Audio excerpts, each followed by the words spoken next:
Alright guys, so let's actually go ahead and really make some noise because even when we're playing the sound, the AI cannot hear us. Okay, that's because by simply playing a sound, that's not how the perception system perceives sound. You have to report a noise event, and that's going to be something we can do basically anywhere. Just go to the animation blueprint, and we have played the sound here.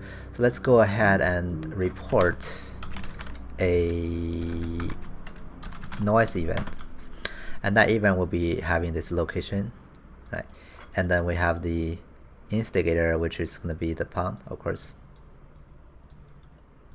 All right, and let's compile and save this.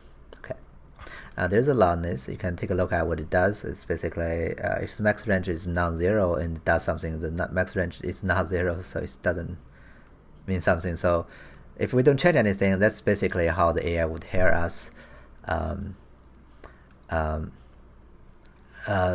we're in range of that hearing range. But if we have some range here, that also means this sound will have a range, and it's going to fall off based on if it's 1, it's based on the square distance of the census range.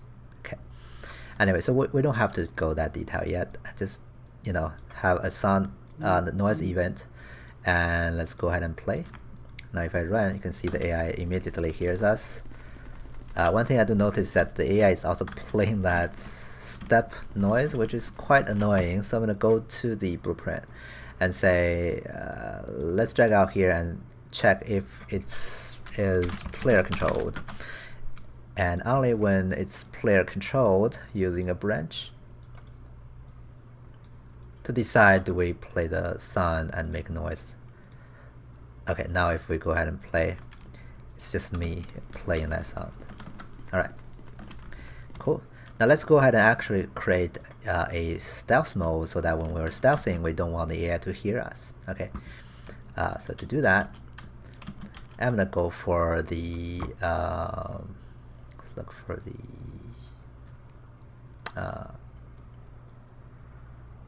controls, right? And I kind of wanted to have a input and add action mapping and use, let's call this guy stats, okay, and use shift for that. Okay, now back to our control in the third person character. Let's drag out character movement and let's do a begin play because I kind of wanted to remember its original speed. So get max walk speed and promote it to a variable.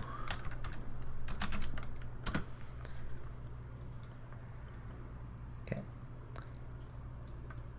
and I check that as private, and it's going to be the original max walk speed. Okay, and then I can create a new variable, and this is going to be the stealth walk speed.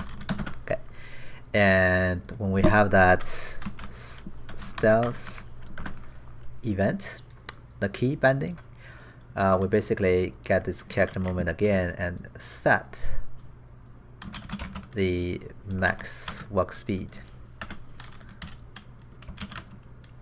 to be the stealth walk speed. And when we release,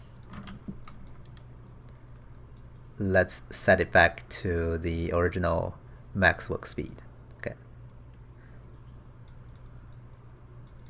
because I don't want to couple the values. So this one is completely private. I don't want anyone to see this. This is how I remember that the actual setting of the max walk speed will be here, and it's only going to be in that one place on the character movement.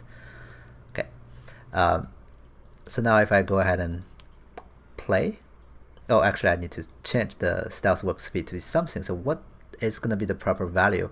If you go to the animation here, you can see when we're running, when we're playing running animation, it's gonna play that sound.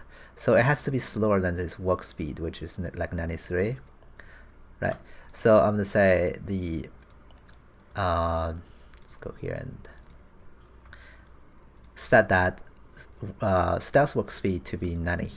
So that way it's gonna only play the walking animation, so no animation notify for the step foot plant, and that means no noise. Okay, so let's go ahead and play this game. I'm holding down shift and start walking. You can see we're not playing that noise sound, and the enemy never hears us. But when I release the shift, you can see that the AI heard us right away. Okay, so that's gonna be just a little bit more thing we can do with the stealth walking and the walking. Okay, all right. So if I start walking, oh, the enemy can still knows us where we are, because, well, there could be many reasons, but here at least I can say that even when we're away, right, and we make some sound and we start stealthing. So let's actually do this. I'm gonna go grab the enemy here. Let's make the AI. Let's make the hearing range to be something bigger, like 5,000, so it's guaranteed to be covering this entire area, right? Let's go ahead and stealth. Let me holding on shift first and then start running away. Now I know that the instant that I release my shift, the AI is going to be able to hear us. Okay, so if I'm here,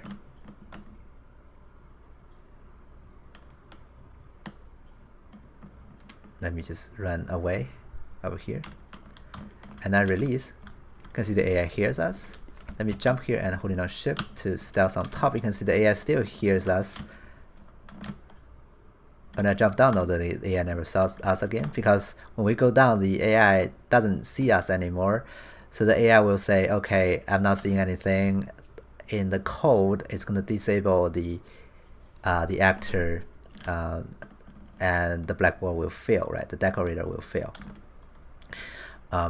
But if that's not triggered by the site, then you could imagine that the AI will always know where they are after the first time the AI hears us, because we never tell the AI to forget about us with hearing.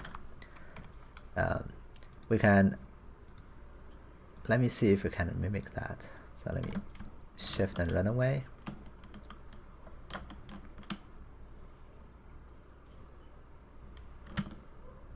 Okay.